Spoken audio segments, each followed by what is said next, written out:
दर हकीकत इस वक्त दो कंट्रीज सीरियसली आइसोलेटेड हैं पूरी दुनिया में, एक इजराइल है, दूसरा भारत है। 4 मुमालिक के दौरे पे तो निकले हैं, लेकिन लोग अब इस वक्त भारत के ऊपर भी ट्रस्ट नहीं करते।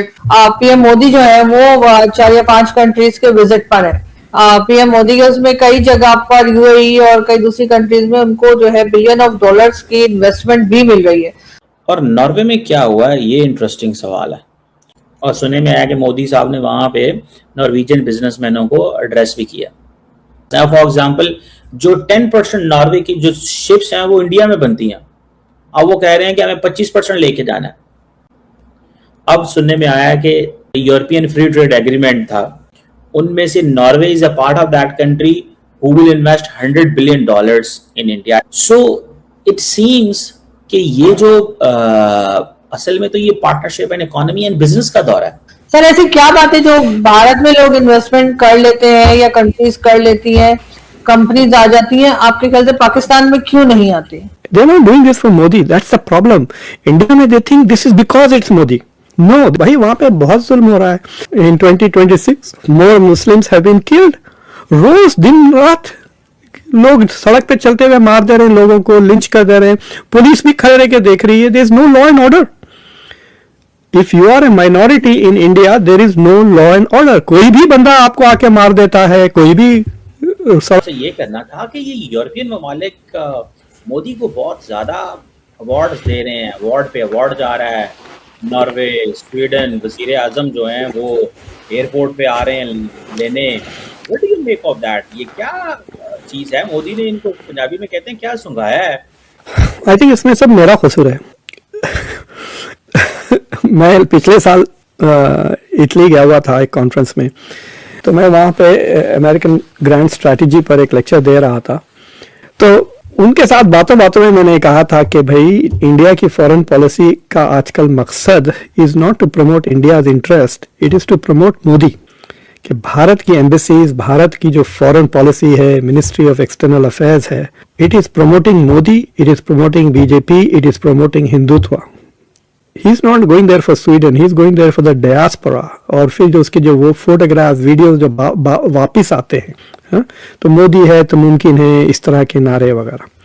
तो मैंने उनके से मजाक से कहा कि जब India was negotiating some Italian submarine वगैरह, तो ये मैं मजाक से कहा था, बोला देखो इधर उधर मैंने देखा ये कोई मेडल का टुकड़ा उठाओ और उसको नाम दे दो कि ये अवार्ड है, और आप मोदी को दे दो, वो आ जाएगा और आप वो जो भी चीज़ वो खरीद रहा है उसकी कीमतें बढ़ाकर महंगी, मतलब make more profit from India, sell this to India, they will buy it because you are giving a medal to Modi.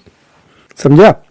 तो ये मैंने मजाक से कहा था, but apparently most countries have taken. ये जो मेडल जो पोलर क्या है, वो पोलर जो 2 मेडल मिले ना, एक नॉर्वे से मिला, एक नेदरलैंड से। उस मेडल को आप royal order of the polar star, ठीक है, विकिपीडिया पे जाके देखें आप, royal order of the polar star किसी दूसरे हेड ऑफ स्टेट को नहीं मिला, वो उनकी बीवियों को देते हैं वो अवार्ड। जाके देखिए आप, first lady this, first lady that, first lady this, first lady that. Anthony Blinken को बस मिला है द हाईएस्ट रैंकिंग पर्सन जो मैं देख रहा हूँ।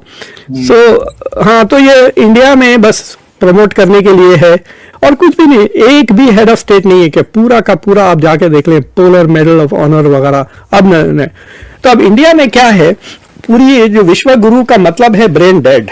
तो ना तो मीडिया चेक करेगी ये, ना अर्नब गोस्वामी जाके चेक करेगा ये, बस नरेंद्र मोदी को 31 मेडल्स मिल गए, वाह वाह वाह वाह, बल्कि बड़ा खुश हो जाते हैं।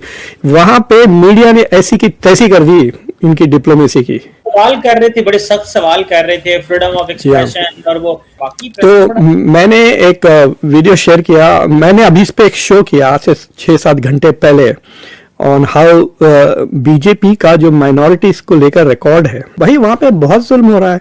मैं चेक कर रहा था कि जब से जंग शुरू हुई है ईरान की और अमेरिका की, सिर्फ 13 अमेरिकन मारे गए, लेकिन मुस्लिम्स और क्रिश्चियंस उससे ज्यादा मारे गए हैं इंडिया में ये जंग के दौरान। इन 2026 मोर Muslims have been killed.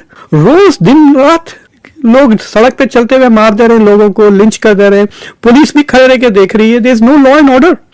If you are a minority in India, there is no law and order. कोई भी बंदा आपको आके मार देता है, कोई भी सड़क पर चीजें कर रहा है। तो ये इंडियन इकोनॉमी, इंडियन मार्केट और इंडियन बिजनेस, और उस वजह से वो दे रहे हैं उनको इस चीज से ह्यूमन राइट्स तो खत्म हो गया ना इजराइल और व्हाट हैज हैपेंड इज के जो राइट विंग पार्टीज जब इन पावर होती हैं वो इस तरह की बातें नहीं करते।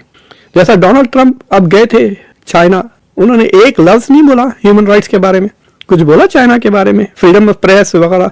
अभी भी अगर आप मुल्क देखें, जो सबसे ज्यादा मुल्क है जो जर्नलिस्ट को मारता है वो इजराइल है, लेकिन China is in the top 5 journalist को मारना, बंद कर देना, there is no freedom of speech in China. So there is this right wing governments. लेकिन अभी भी जो सेंटर लेफ्ट सरकारें हैं, they care about democracy, they are not doing this for Modi, that's the problem. India में they think this is because it's Modi.